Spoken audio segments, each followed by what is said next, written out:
Hello, everybody, and welcome to the show today. I'm really glad everybody could join us. So with us today is a really cool guest that's going to be talking strategy, financial side. We're going to be looking at so many things that are necessary for businesses from startup to expansion that a lot of businesses, they're just doing this wrong or not doing the things that need to be done that are really holding them back. So with us today is Ken Wentworth. Now, Ken is also known as Mr. Biz, and he spent more than 20 years advising businesses from Fortune 15 companies to startups on how to establish a solid financial path.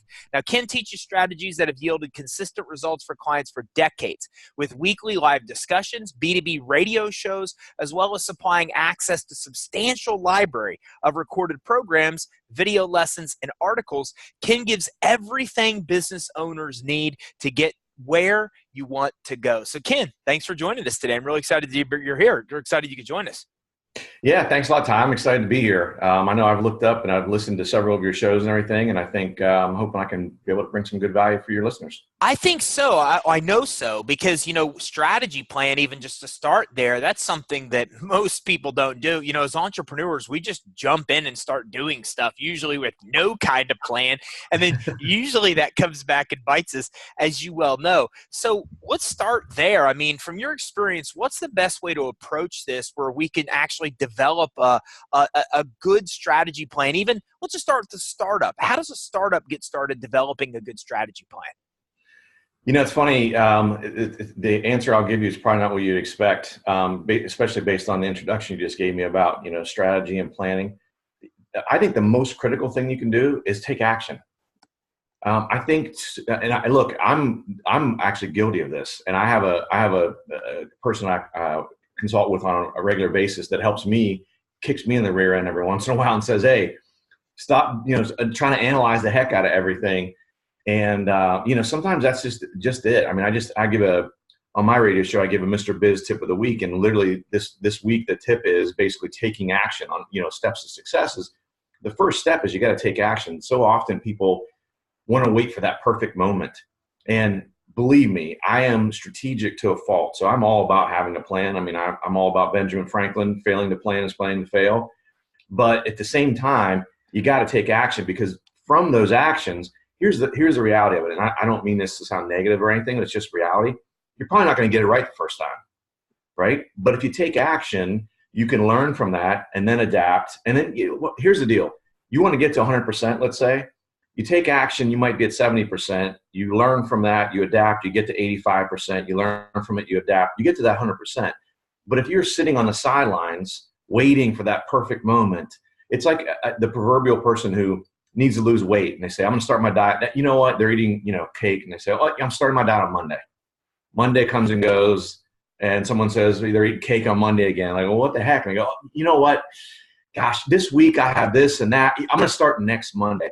And I think especially in startups and businesses in the early phase, we are all at some point or another often guilty of that sort of mindset of, well, it's not just perfect yet. Let me just wait. Even doing videos, doing shows like this, I mean, people will procrastinate because, again, they're waiting for that perfect moment. I know going live with videos and everything is really big nowadays. And I talk to people all the time and try to tell them, like, it's super powerful. You can reach a ton of people. And they say, "Well, I wasn't feeling it that day." I'm like, just go live and do it. Just do it, and you can adjust. That being said, planning is extremely important. So, what I do is I start from the end. I start with, especially with even a startup, where do you want to be in 5 years? You could even think further out, but at least with a startup, because so many things are going to change in those first 60 months or so. At least think, where do I want to be in 5 years? And then work your way back to today, right? Work your way back those 60 months and figure out where you need to be financially. What does that mean to your life, your personal life? Because as a business owner, they are going to intertwine, whether you like it or not.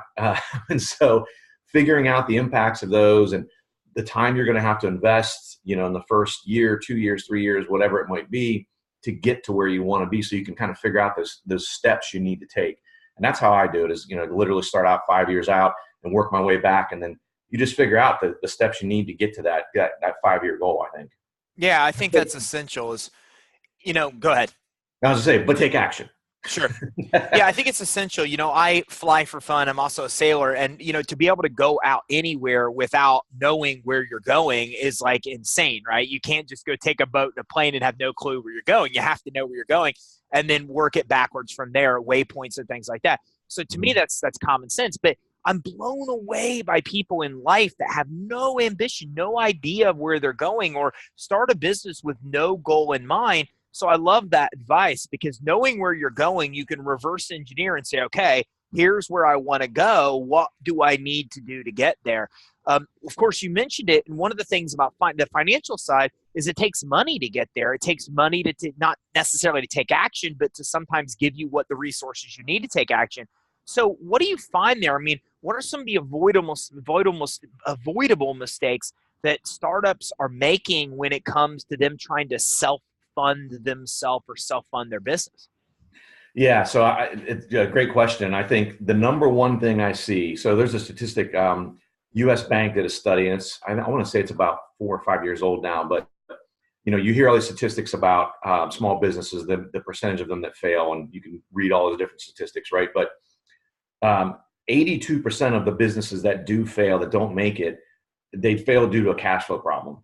So what I find, and what I have found, is a lot of times people don't do that planning. And so they say, I've got $20,000 to start this business. In reality, that's not getting you, and potentially that's not getting you anywhere. And so you run out of that runway and you run out of money, and so now you failed. And so again, I think having that plan of having a realistic view of, hey, this is going to take me $100K to get off the ground and really get to where I'm earning enough revenue to support itself and things like that. I think unrealistic, well, the lack of planning, and then unrealistic, maybe pie in the sky goals of saying, hey, you know what, we're going to be making 30 grand a month in 3 months. Like, okay, you need a little reality check on that sometimes. Again, I think that's where people run out of cash, and then they end up being tapped out. They don't want to ask people for money, friends, relatives, or they do, and they get a deeper hole and they get more pressure on themselves. I mean, it just kind of spirals out of control. But going back to what we talked about just a few minutes ago, if you have that plan and a realistic financial plan goes along with it, you get a much better idea of, hey, I thought I could do this on 20 grand. The reality is it's not. I ran into my own business as a fractional CFO. I talked to someone who's here locally and has a large fractional CFO business. And he mentioned, just in passing when we were talking about it, he was kind of helping me along the way of, here's some things to avoid, things like that. And he mentioned, like, well, it's, a lot of people don't want to do what you do because, they don't want to invest $100,000 to kind of get this thing off the ground. And I thought, we were at lunch and I walked away and I'm driving home and I thought, $100,000, this guy's crazy. Like 20 grand, I'm good. 30 grand, maybe, and I had money and I had capital, but I just thought I'll never need that. Well, reality is I did. I mean, to really do this the right way and get it off the ground and do all the things I wanted to do to grow it. I mean, when I look back now, it probably was about $100,000 of investment to get everything going. And you wouldn't think that with basically a consultancy type business, right? I don't have a lot of overhead or anything like that. There's only me and an assistant and someone who helps. I got someone who helps me on a website part-time, someone who helps with me, someone on social media stuff. But nothing major. I don't have 10 employees.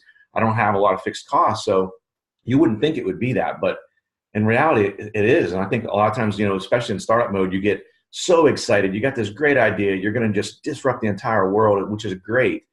But sometimes having that reality check for someone to say, okay, let's pump the brakes on this a little bit. Here's reality, Yeah, it makes a lot of sense. In my last business, a consumer credit business, it's interesting, and I see the same thing on Shark Tank. When I got started, I said, look, I'm going to get 100 customers, then A, B, C, D, E, F, G. But, years into it, I was still trying to figure out how to get the 100 customers, right? And I see that on Shark Tank, they come up with an initial assumption that the first part is easy, and then everything will happen after. And they could spend years trying to accomplish that initial assumption. And I don't know about you, but what I found is that it oftentimes takes twice as much money and twice as long in business in general to accomplish anything that you think. And that's how we run the business. If we think something takes 3 months, we account for it will take 6. If we think something's 10 grand, we account for the fact that it will be 20. And that's kind of kept us safe with sometimes only a small buffer do you kind of have that kind of strategy or philosophy of, because people way underestimate time, way underestimate expense. Is that what you're finding on your end as well?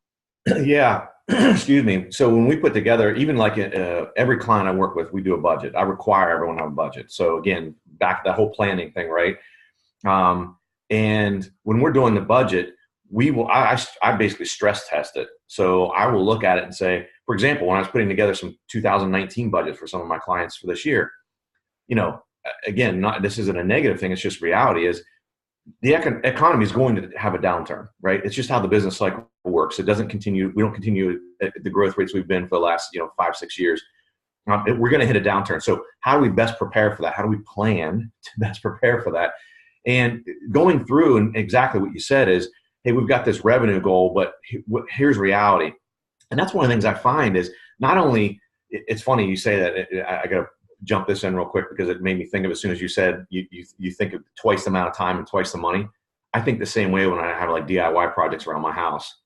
Mrs. Biz would laugh her butt off right now because she's like, yeah, twice, you mean 3 times. But anyway, I can knock that out in 6 or 7 hours, and 3 days later I'm cussing and I'm banging holes in the wall or something, frustrated, whatever.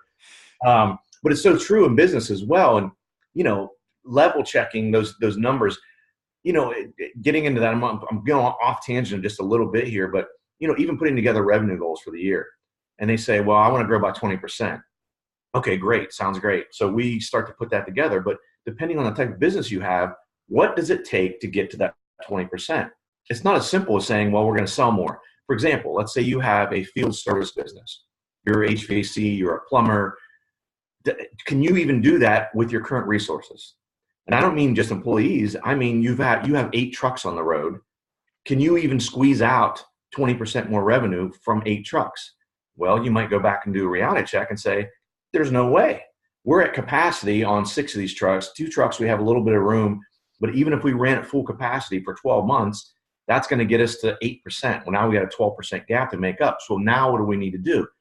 We need to buy another truck, right? Or we need to consider other revenue sources, other revenue streams. And so that's another way that I see sort of the next phase of when people do that planning and they're thinking it's going to take twice as long or twice as much money, things like that, is you got to have that reality check as well to say, wait a minute, just having the goal and banging the drum and saying, let's do this. It's not always that simple. Sometimes you have to take, a step back and say, I need additional resources, not only people, but in this example, I need 2 trucks to be able to get to that 20%, right? Because it's going to take ramp up time and I got to hire people and all that kind of stuff. So that's the next phase. So having that plan and that strategic vision and creating a budget, super important, very, very impactful. But now having that reality check to say, it's not just throwing the 20% on a sheet of paper. What resources do we need to get there? Sure.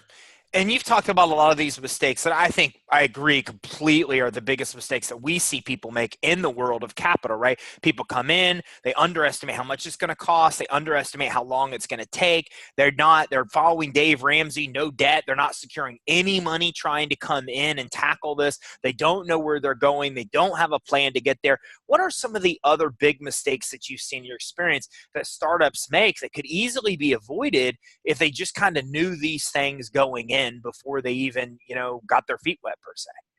Yeah, I mean, you touched on one of them there is don't be afraid of debt. I mean, I love Dave Ramsey for sure, but in the business world, I think it's a little bit different.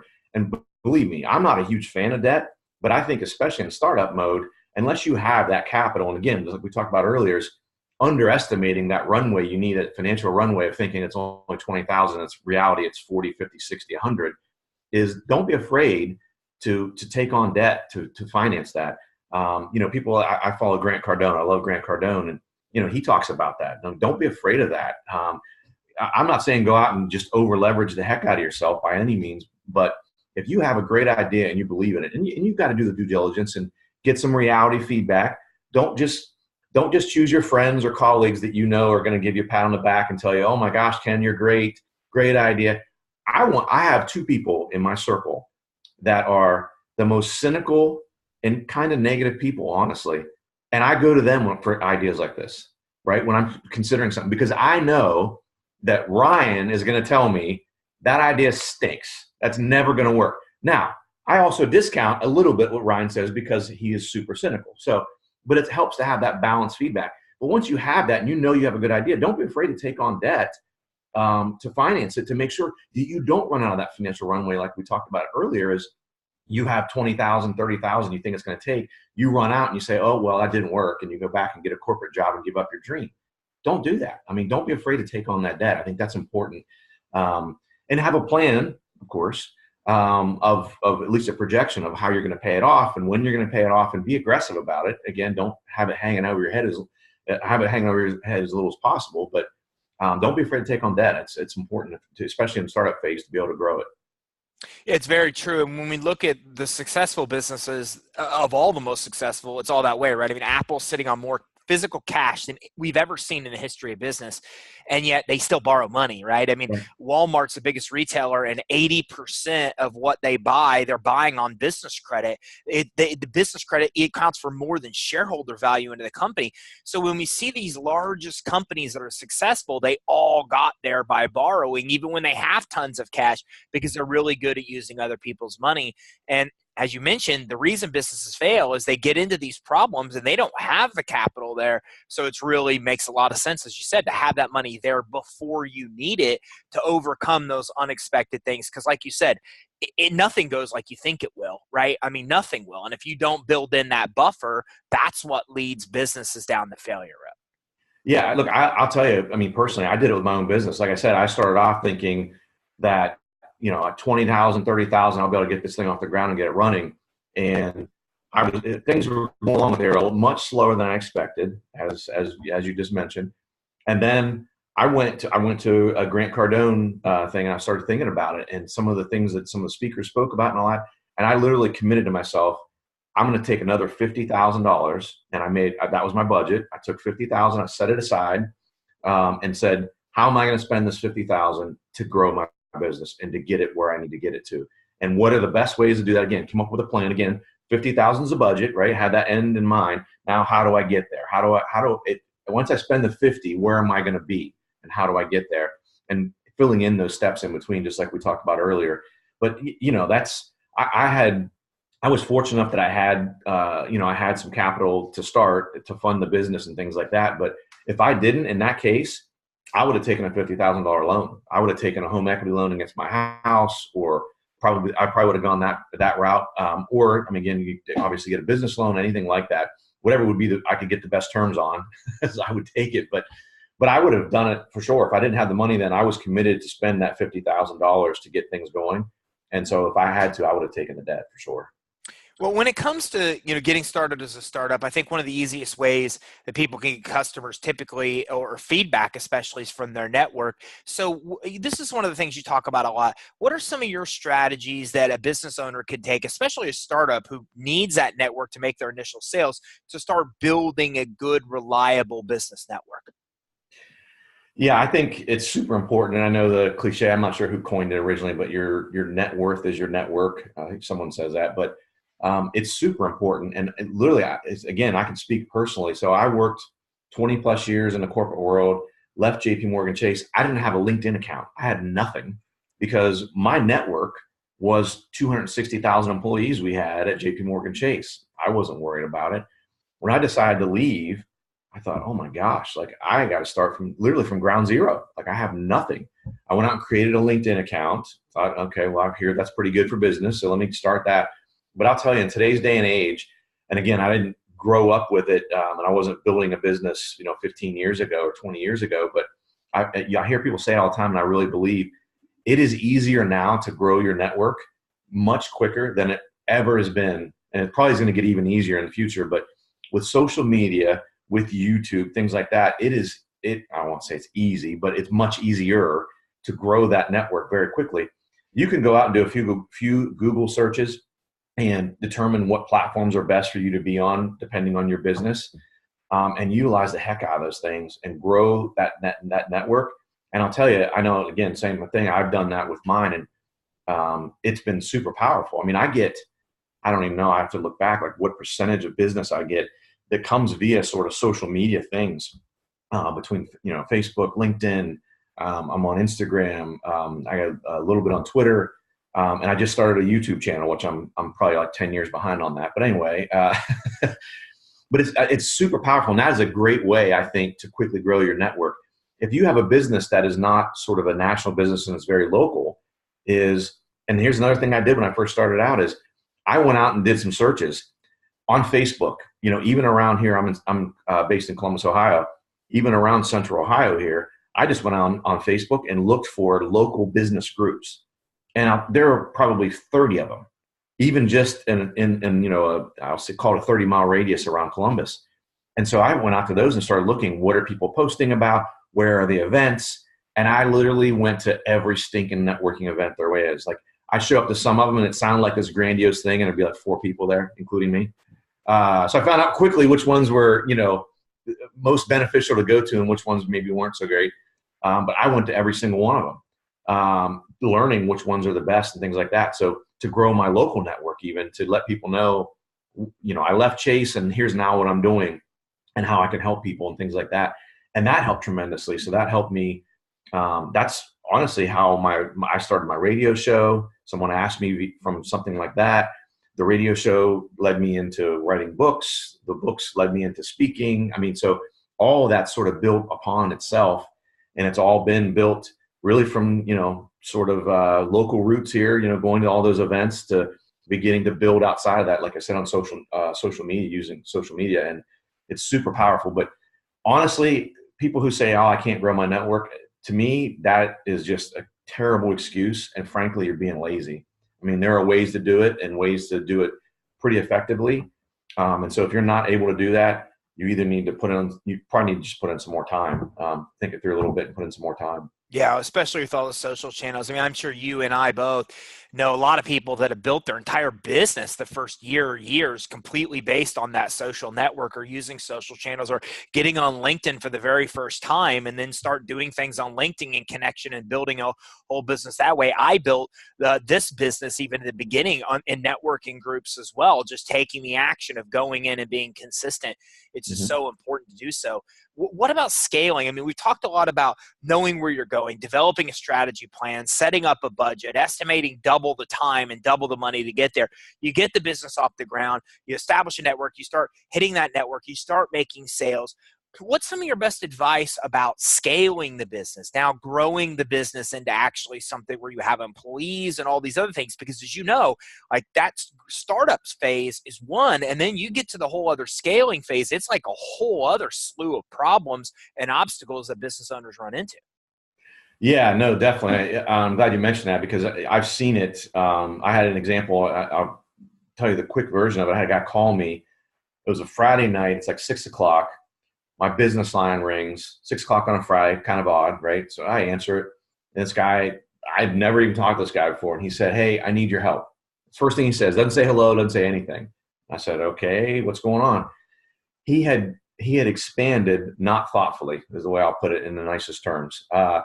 He opened a pizza shop. It was going like gangbusters. And all of a sudden, I think he got the idea that he was going to be like the next Little Caesars or Papa John's or Pizza Hut or whatever. And so he opened up 2 more very quickly. And they geographically were very far apart as well, which was part of the problem as well. But he expanded too quickly. So he goes from one shop that has a line out the door, demand out the wazoo, open another one. Well, the biggest problem I see, and I have this with another food industry client I've had, they were thinking of it very thoughtfully, and we were able to put the brakes on things, and we grew slowly because the biggest part about expansion is people. I mean, that's one of the things people think about money and things like that. But if you have a business, like these were restaurants, but they didn't have, you can't be in all 6 restaurants at the same time, right? So you need to have a general manager in that restaurant that really knows your philosophy, runs it the way you want it run, et cetera. Without that, it doesn't matter how much money you have and how much money you're reinvesting back in. You got bad people, you're going to have bad results. So the people part is big. The way I look at it is, and it varies with every business and every financial situation with individual business owners, but taking the profits you're making and what percentage of those can you push back into the business and ensure you're getting the right return on that money. Because that's ultimately what we want to make sure is we're getting a great ROI on whatever we're pushing back into the business. We don't want to do it just to do it, obviously. But yeah, I think that's the biggest thing is once you get to a point where, and again, this is risk tolerance and financial situations of each individual business owner.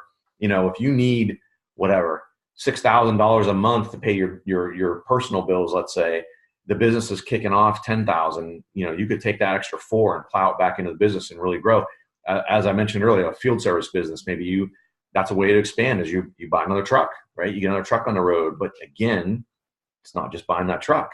You got to have the right people to be in that truck, and you got to make sure you have the business, bringing that business in to keep those guys busy. Otherwise, you end up with a bunch of fixed costs and things like that. So the scaling part is big. And, it's funny, again, it's really personality. I find, Ty, is that some businesses want to get to a certain point and say, you know what, I'm cool here. I don't really want to grow. I just want to optimize where I'm at. I don't want more headaches. I don't want more trucks on the road. I don't want more restaurants, whatever. I'm cool where I'm at. And that's fine too. So then we just optimize the heck out of what they're doing and really start to tighten things up even more.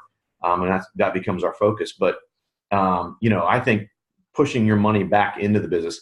And to that point, going back to what we talked about earlier, is you could get to a point in scaling to where, again, maybe taking a loan or taking on some type of debt or financing makes sense. That you're humming along, you've got the cash flow to be able to cover debt service and things like that. And, maybe you take a $100,000 loan and you put 5 trucks on the road because those 5 trucks are each $200,000 in revenue a year. And the profit on those is $50,000 a piece, let's say. Well, geez, in a year, you got 5 trucks on the road. That's $250,000 of additional revenue. You'll pay that $100,000 off like that, right? And so things like that make a lot of sense to be able to do that and to scale. Do you have a trigger of when it's time? Like you talked about that great example of the pizza shop line out the door. Seems like it's a good time. So, and he did it wrong because he did too much too fast. But do you have triggers of when a business owner really knows when it's really time to expand? Yeah, I wish I could answer that with some sort of, hey, if you hit this number and this number, then you should do it. Again, I think it just really depends on each individual business owner and what their goals are. I've got one client I work with who's in Charlotte, North Carolina, that he wants to exit the business in about 4 more years. And so we have a revenue target we want to get it to. So and valuing the business and cleaning up the balance sheet over those 4 years. So when we get to that point, the value of the business is where we want it to be. So he can sell it for, where he wants to sell it for. So his goals are completely different than I have another business owner who is what I just mentioned. He's like, hey, I'm cool. I don't want any more trucks. I don't want anything. And so, but when you get to that expansion point, again, like I'll go back to the one restaurant example I had. There were 2 guys that owned it, and they wanted to grow like gangbusters. And so they were almost in the pizza shop guy mode where they were doing really well. And they said, well, let's open 2. I'm like, hold on, guys. Like the people part, especially with the restaurant, thinking about it's a kind of a sports bar type of restaurant. Think about the number of employees it takes to run that. And most importantly, the general manager. I'm like, guys, if you don't have that, it's not going to be run the way you want. It's not going to be as profitable. You're going to have customer issues. You're going to have employee issues and all that kind of stuff. So you don't want to do that. So unfortunately, I really don't have a set answer on, at this point it's time. I think it just really depends on the business, really, frankly, too, and how much risk, what are your margins. Other businesses that have high margin, if you have a law firm, law firms have a huge, their margins they should be really big. And they have high overhead as well. But I think that makes it a lot easier and it makes a decision a little different than, say, restaurant where margins are much, much thinner. And so you got to be a little more cautious, a little more careful about it. But so I guess I'm kind of giving you not the greatest answer in the world because I don't really have a set thing, but I think it's just individual. It's different based on different businesses. And I agree with that completely. I was on a call with a guy that does Legal Shield yesterday, and he was talking about, getting to a point where you just can just kick back and live off that recurring income. And the guys on the call were like looking at each other like, what do you mean kick back? Like we couldn't even imagine a world where we just stopped working. Like that doesn't even exist. But in his world, that's it, right? It's a lifestyle business. He wants to make enough to support his lifestyle. Where there's people like me that I don't care how much I make or what I accomplish. I will always want to run as far and fast as I possibly can. So it makes a lot of sense, and it's really a subjective question. But you actually want to come back to something else you hit, because I love that you hit on shifts in the economy. And because I lived through that. I owned a mortgage company in the height of the mortgage industry. I lived through losing a business because of a shift in the economy that I didn't see coming. So Mhm. how does somebody prepare for that? I mean, how does a business owner keep up with the changes in the market and then stay ahead of that so they're not caught as a victim of it, which, let's be honest, so many of us were back in that 2008 timeframe? Yeah. So, I mean, I'll tell you the way I do it. And part of my job when I'm helping businesses is that risk management piece. And, like, for example, I mentioned earlier when we were doing 2019 budgets, I look out at what all of the experts are calling for as far as the economy and when we think a downturn is going to happen. And I say it's going to happen 6 months earlier, right? If it doesn't happen 6 months earlier, awesome. We're in great shape. But if it happens 6 months earlier, we will not be caught with our proverbial pants down like some of our competitors may be, right? Because they're not planning for that. If we get to that point and we haven't hit the downturn, then, like I said, awesome. We just have gravy to work with in that case. But that is very important. I mean, I think you always have to be looking for that next downturn because, again, you're exactly right, Ty. I mean, so many people just really got hammered back in that 08, 09 timeframe. And I think it came out of sort of left field for almost everyone, right? And I don't think people probably saw there was a downturn coming, but maybe not to the same severity that it ended up being. So that's the other thing is where do those experts think the economy is going?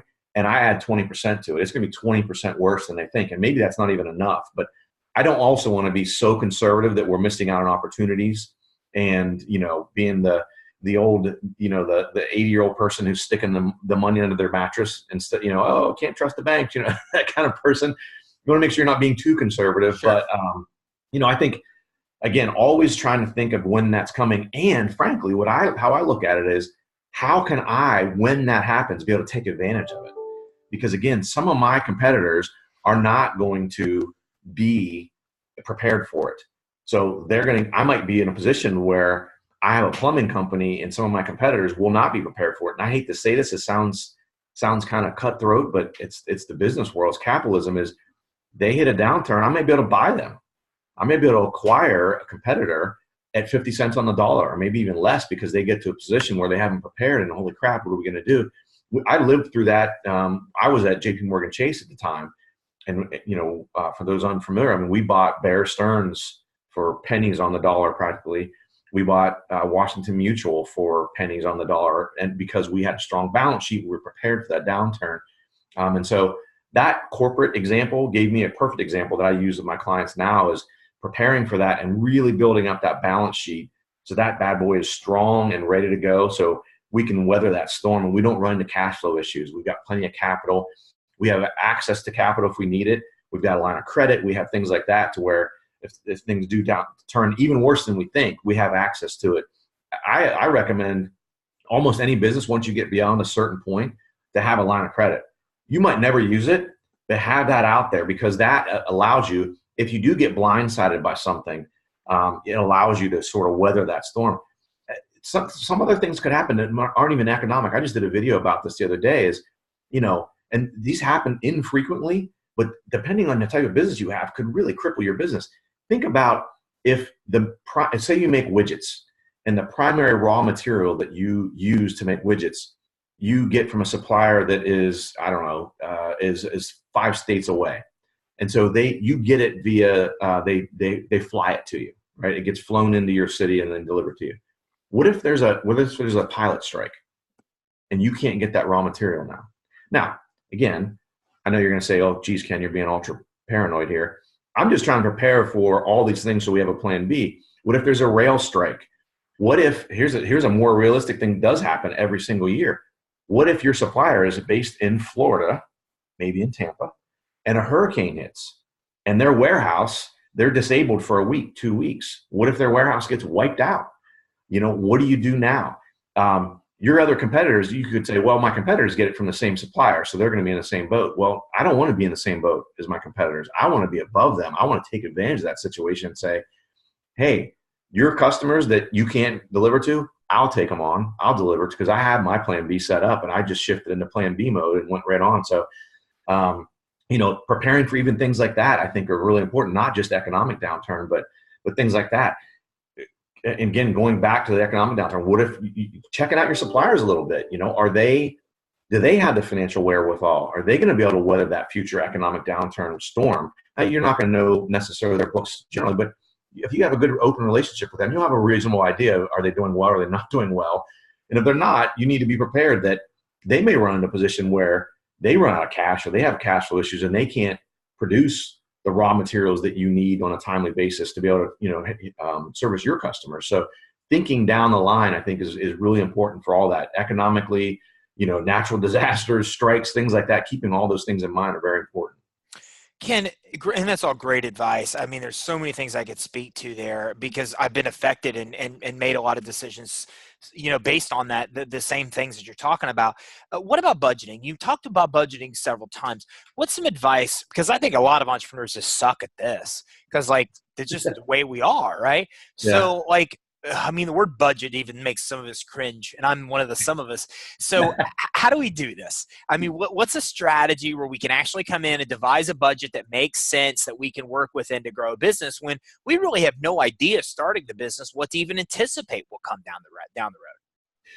Yeah, no, it's funny you say that because I always tell people, I'm like, when I'm working with them, I'll say, hey, I'm about to say the B word.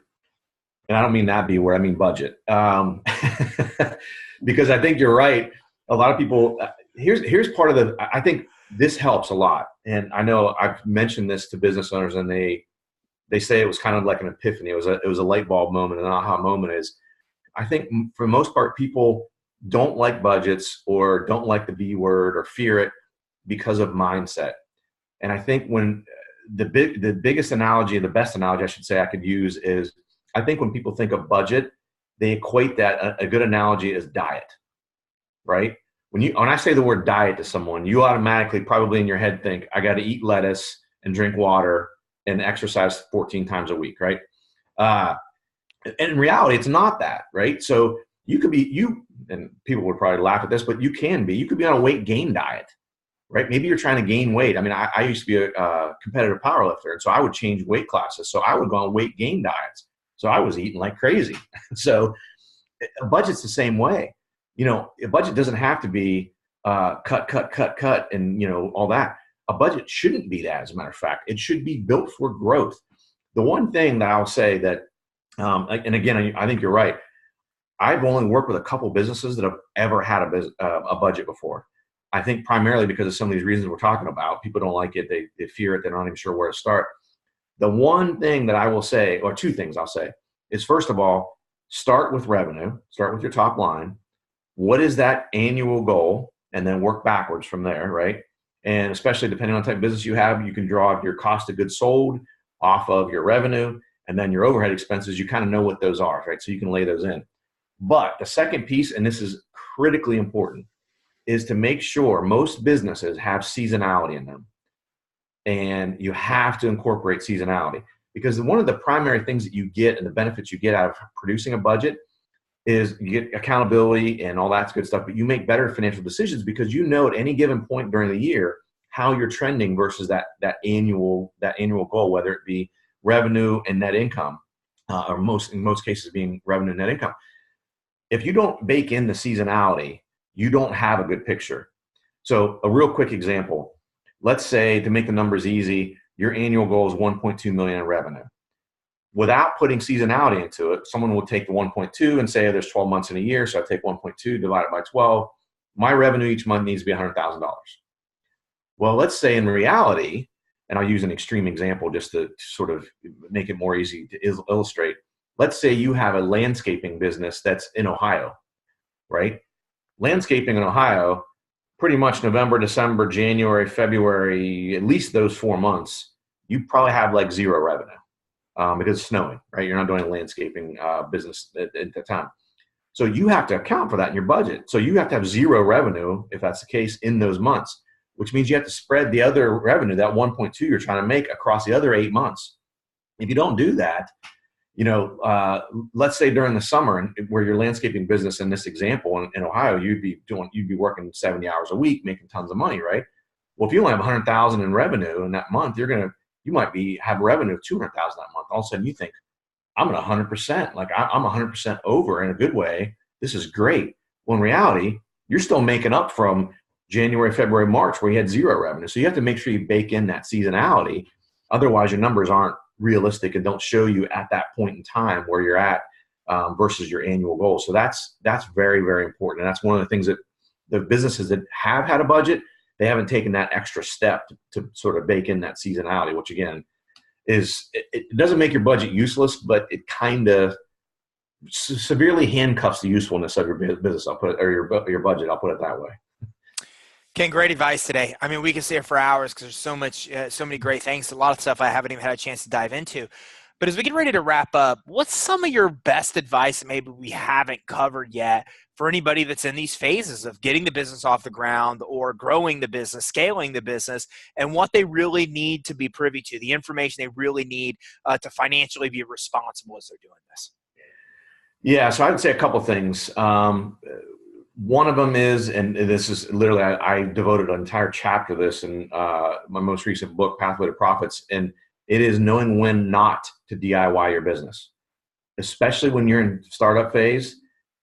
We all want to save money, and we're all hesitant to spend that money, especially if you got tight purse strings, right? Especially in startup mode, is knowing when it makes sense that you need to bring an expert in.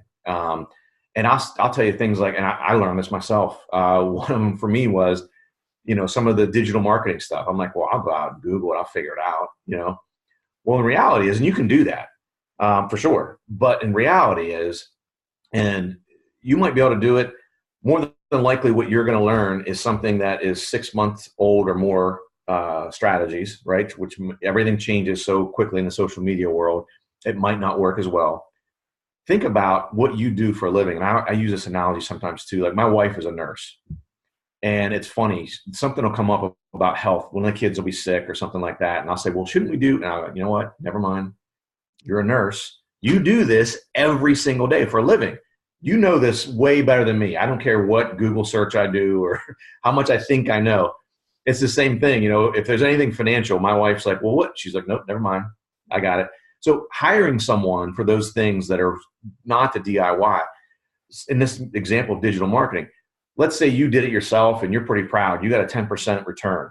Well, what if you hired someone and they got a 300% return? What kind of difference does that make? That's significant, right?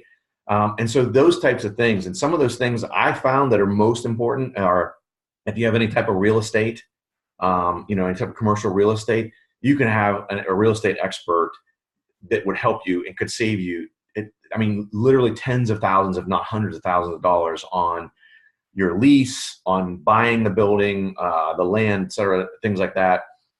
Marketing, same thing, just for some of the examples I mentioned, is I look at marketing is I expect to get a 3x return on my marketing spend. And I know I could try really hard and I'm not going to get 3x. And by the way, it's going to take me 5 times as long to not get 3x as opposed to I outsource it. I get someone who just knocks the cover off the ball, does really great. So that's important. And it takes it off your plate and it allows you to focus on other things. That's the other part of this is, if you're a startup, you might be the only salesperson in your company. Well, now that you don't have to do marketing, you don't have to do all the real estate research, you don't have to be the financial expert if that's not in your wheelhouse.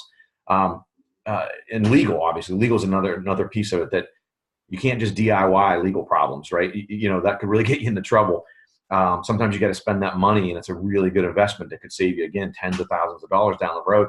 But think about it. As you outsource those things, if you're the only salesperson, that frees you up to be able to spend more time on what I call RPAs, revenue producing activities. So super important. I'll even go a step further. And another one is hiring an assistant. And everyone says, well, I can't afford that. Hire a virtual assistant. And you only pay for what you use. And at the time you offshoot and outsource to have them handle some of the admin functions and things like that, again, you could be spending time on revenue producing activities. So that position essentially pays for itself very, very quickly, because those 5 hours a week that you give work to an admin that you don't have to do, how long does it take you to have a sale? What's the average length of a sale, right? So how many sales can you book over a year? That's 260 hours, 5 hours a week. That's powerful, and that's really gets you there. But so don't DIY. Learning what you don't know and what you're not an expert in, be humble and be honest with yourself, and outsource those things, I think, are really important, especially in startup phase, because we all try to save that money. So I think that's a critical piece of it. Ken, you have a ton of training out there. Where can everybody go, the best place to go to learn more? You can go out to the website, MrBizSolutions.com. You could go out to our Facebook page, Mr. Biz Solutions. Like I said, we just started a YouTube channel, Mr. Biz, easy to remember. And I will say this much, my most recent book, it's out on Amazon. It's called Pathway to Profits. It's $20, but if for your listeners, if you guys want, if you're interested in it all, and we talk about how to optimize your business. It's not just all financial things. Some of it is how to hire people faster and better, things like that. They can go out to pathwaytoprofitsbook.com and you can get it for $5. And so that you don't go out to Amazon and buy. You can save 75% off of Amazon if anyone is interested. And again, we talk about things like that, but it's not all financial things. We do talk about budgeting and growing your revenue, controlling your expenses, pricing. We didn't even talk about pricing, but that's another critical piece of it. Making sure you have that dialed in correctly. But yeah, those are, I guess, probably the main ways they can connect with me. And we put out content on social media. I mean, 5 days a week, Monday through Friday, sometimes on the weekends as well. So always a lot of free stuff out there. That's awesome. Ken, thank you so much for coming on with us today. Yeah, thanks for having me. I really appreciate it. So everybody, make sure you check out MrBizSolutions.com. That's MrBizSolutions.com. I'm going to put this link on the show resources page. I'm also going to put the there's going to be all the links you're going to need right there, including the Pathway to Profits book.com. That is right, Ken, right? Pathway to Profits with an S book.com. That's it. That's okay. Correct. So I will put that there to grab that book for $5. That gives you 75% off. You can't beat that. So make sure that you check out those resources. There's a ton of training. And as Ken said, there's a lot of stuff that we just did not get to today. And there's so many topics that he in-depth dives into that you should know about. So make sure you grab the book and make sure you visit MrBizSolutions.com for all of his training resources. And again, make sure you visit his social media links as well, where YouTube and all these other are blowing up with all of his training and his tips. So thanks everybody for tuning in. Remember, as always, this doesn't mean anything for you if you don't take action, as we talked about at the very beginning. So the action to take is to go to MrBizSolutions.com to get more information and get yourself on the right financial path to success. Thanks everybody. Have a great day.